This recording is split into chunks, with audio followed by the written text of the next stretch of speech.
Well, Lloyds Register is a very reputable company, and I welcome the fact that they've become involved in this debate. I think it's very good that somebody like Lloyds Register is involved, but of course the information that they've been given is the wrong information. If you look at the report, it talks of a chairman providing some information in Gibraltar and some of the other local experts providing information. We don't know who that chairman is, we don't know who the local experts are, and the information which they have been provided with, the information which makes up the assumptions on which the Lloyds Register report is based, is completely fictional from the point of view of what the government's own proposals is going to be. We are going to publish those proposals. People will be able to see the actual designs and the actual risk assessment, and they will be able to see that the risks are very, very minimal indeed. They are to UK standards, 1 in a million, sometimes 1 in 100 million year possibility of an event. Well, some people might say that the opposition has beaten you to it on this one, and in fact they say that they're doing your work for you. Well, look, they are doing only what they want to do in order to try and inflame people. But this is not actually the exercise that has to be done. You cannot simply say, let us have an assessment of a terminal and let us design it as 2 tanks of 10,000 cubic meters and stored in this way or stored in that way. You have to look at the actual work that we are doing. That's why the people who are really doing the work here, the people who are doing the detailed homework, are the government and the government's own experts. A government that would never risk one life in Gibraltar. Experts who are proud of the work that they do and work that we will put in the public domain.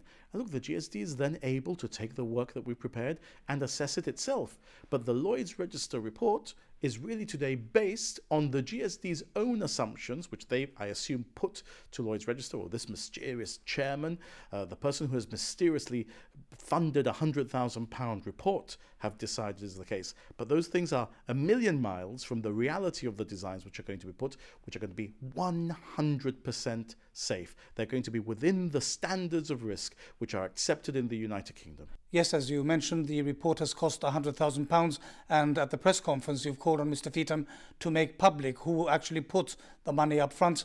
You've suggested that they may have a vested interest. Oh, indeed. The information which Mr. Feetham has disclosed to some people who he thinks are close to him is that this has been funded by one of the parties that lost out in the government's tender process, and in fact one that was proposing to fuel their proposed power station with a fuel that wasn't gas, or wasn't predominantly gas. So it's very clear that there are vested commercial interests here, and what Mr. Feetham is doing is allowing the political process to be corrupted through him by taking donations of this sort for the purpose of putting out there reports, risk assessments based on fictional criteria provided by individuals who he won't name and donors that they won't name.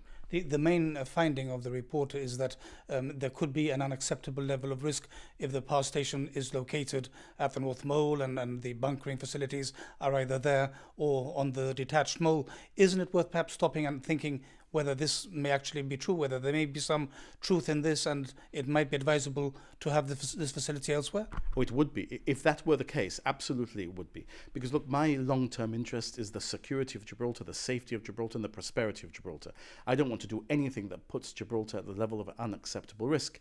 But that is not, with respect, what Lloyds Register says.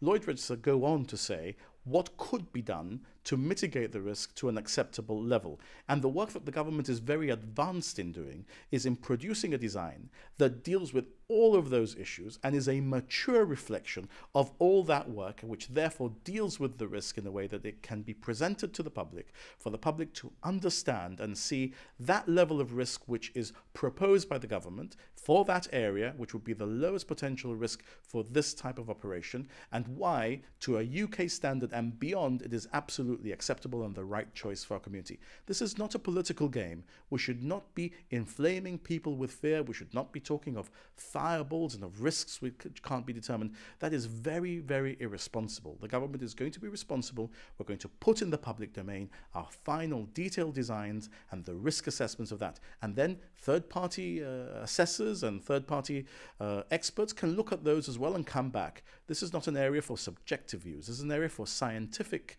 determination of what is safe to the acceptable level.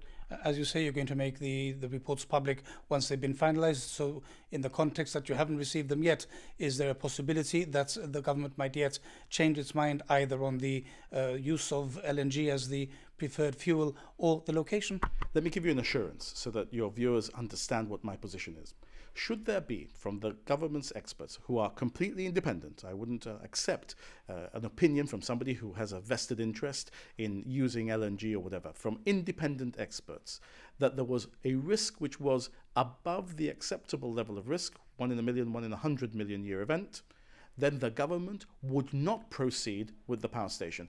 I'm not interested in loss of face, whether the government has been pursuing something that then doesn't have to be pursued because of a risk. I am interested in what is safe for Gibraltar, what is in the best interest of this community for the next 30 years. I have no shares in LNG companies or in diesel companies. I'll make the right choice. So to answer your question directly, it is possible for the government to change its mind should the expert opinions not come up to the standard required. From everything I have seen to date, that is not probable, because the experts are giving us the assurances that their final reports are coming in the direction of actually the risk being mitigated to a huge amount and the risk being more than within the acceptable standard of risk for the United Kingdom.